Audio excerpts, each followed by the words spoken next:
Dead Island 2 has 24 story missions and 33 side quests. I want to go over way more brand new info in this Explore Before You pre-order, where I tell you the important info you need to know about a big release before it's out. And maybe you already see it, it looks surprisingly good, set in a post-apocalyptic LA, or Hell A as the game likes to call it, and we're not survivors but thrivers in this world, making our way through different open spaces based on famous Los Angeles landmarks like Bel Air, Venice Beach, the Santa Monica Pier, the Warner Bros. Movie studios is in the game, and way more. And I think it's awesome how the zombies reflect the area they are in, with zombies in bathing suits on the beach and soldiers in the military base location. Like, overall really impressed by the variety of outfits and looks for the zombies in the footage we've seen so far, making them all stand apart. There should be 10 of these districts in the game, stitched together with loading screens, and while we could ride vehicles in the previous Dead Island titles, that does not seem to be the case in Dead Island 2.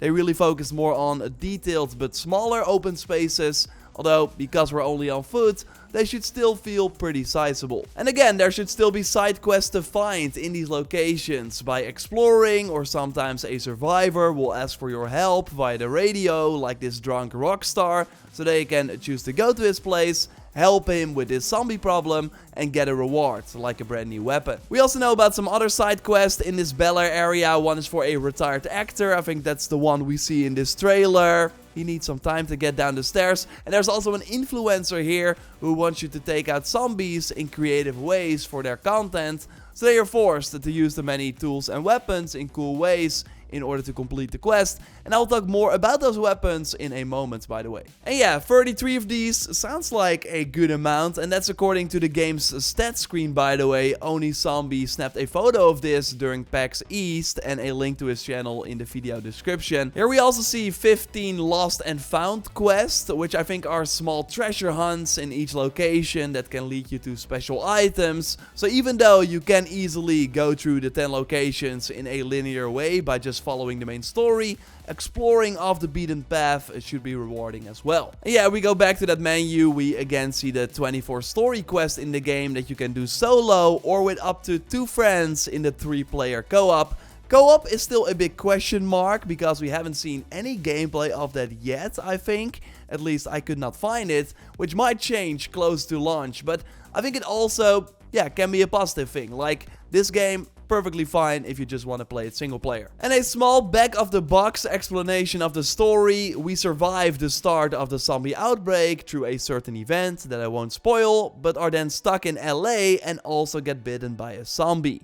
The interesting part though is that we don't turn, but get special zombie powers instead that we can use when the Fury circle in the top left corner of the screen is full. Something you build up by just killing the infected. Once it's full, we can activate the Fury mode and just slash the zombies, instantly killing them, it seems, for a short duration, which looks quite satisfying. And yeah, the fact that we are immune also plays a role in the story, as we want to get to the authorities and maybe help them out with making a vaccine. At the start of the game, you pick one of 6 characters, a choice you cannot change during your playthrough, and it also won't have an impact on the main narrative, although all the characters do have their own voice and specific lines. Vac Center this way. Halpern Hotel. Get my suite ready. And that was one of the biggest critiques I saw from people who already got their hands on the game, is that these lines can get annoying over time because they're quite frequent. So I hope there's a way to turn them down. Something I will be asking the creative director, by the way, when I get the chance, because I will be able to go hands-on with the game soon and ask him some questions. So also, if you have Dead Island 2 questions, drop them in the comments and hopefully I can get an answer. And don't forget to like the video if you liked it so far. Now going back to the 6 characters, as next to the different voice lines, they also have slightly different starting attributes and unique skills. Amy, for example, gets stamina back when hitting a zombie with a weapon throw, and also gets a minor damage boost when she attacks isolated zombies. Jacob, who we saw in the cinematic, gets a minor damage boost when attacking in quick succession, and also more critical damage while his stamina is low, with critical hits actually giving him stamina back. which sounds pretty good. I think I'm going for Danny because she has the bloodlust, giving health back when slaying multiple zombies in quick succession, and her heavy attack triggers a forceful explosion on impact. Ryan is the more tanky character, getting a bonus when using a block or dodge when avoiding an attack, and he also gets health back for each time he knocks out a zombie, also pretty strong. And then we got Bruno, who does increased damage from behind and also gets a boost to agility and heavy attacks when blocking or dodging.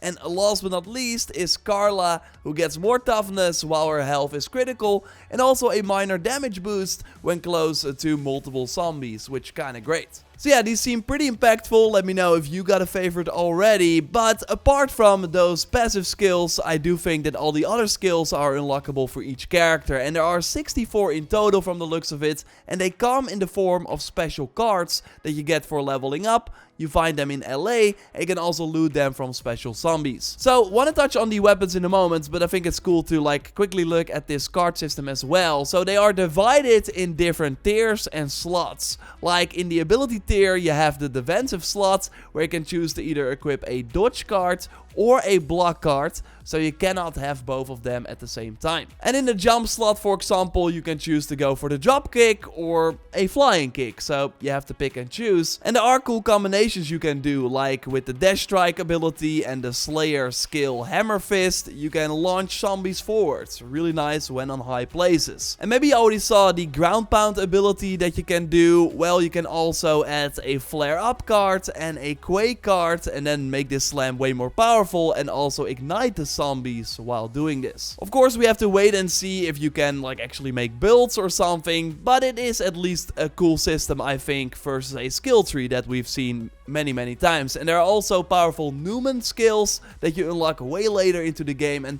we don't really know what they do yet. So yeah, next to the skills, of course, the weapons play a big role as well. And it seems like we got 50 blueprints, so likely 50 different weapons in total, which is quite a lot. And you got groups of weapons as well, like some are great at taking care of groups or slashing off limbs, like the katana. There are weapons like the hammers that have a brute force but are a bit slower. And you also have the smaller, super fast, frenzy weapons, like a small knife. These weapons can also be modded at workbench, adding a bleeding effect to them or elemental effects like electricity or fire, and it's pretty cool how you can also interact with the environment. Have some gasoline on the ground, swing your modded fire weapon near it so you can burn some zombies. There are also many throwables, some cool familiar ones, but also a few interesting things like meat bait, which lets you lure zombies to a spot and then it explodes after a short duration. And these tools, by the way, have a cooldown, so you cannot run out of them, but they do have to recharge every time you use them. You can also look for things in the environment, like throw something in the pool to electrify the enemies, like look around and maybe use the gun to, for example, easily set off an environmental trap or explosive. It seems that you get your first gun around the 5 to 6 hours into the game after receiving a call from Sam B, who you might know from the previous Dead Island titles. So there are a lot of pistols and assault rifles, but Dead Island 2 is mostly a melee focused game, so it won't feel as good as a shooter to use these guns, and ammo will also be pretty limited. So make smart choices and make every bullet count. Like it can, for example, be nice to shoot the explosives on a grenadier walker to have them blow up and take out the other enemies with them. Don't stand too close yourself though. And next to the different looks that each zombie has, there are also different types. It's nothing we haven't seen before, with next to your regular walkers, some runners that are obviously faster and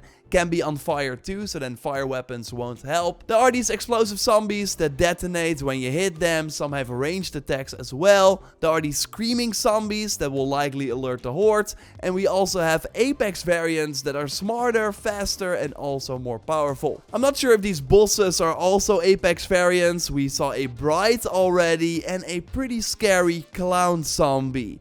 The game also has 212 named zombies, which I think are unique looking zombies based on the existing types. I think we might seen some of them in the trailers already, like you see right here, but your theories for them are more than welcome in the comments. Zombies also have weak spots, which you can use to your advantage, so they become an easy target. Like, I'm not expecting Dead Island 2 to reinvent the wheel or be something truly special, but it does seem like a good time. Anything I missed, by the way, in this first explore before you pre-order, or that you want to see in future previews like this, let me know in the comments. I want to end every episode by saying, of course, no need to pre-order, always wait for reviews, and yes, I do plan to cover Dead Island 2, so expect tips and tricks on the channel here around the release. Subscribe to not miss it, and totally click on the screen for our big video with other awesome looking upcoming games that are still coming in 2023. I will speak to you in the next one. Goodbye.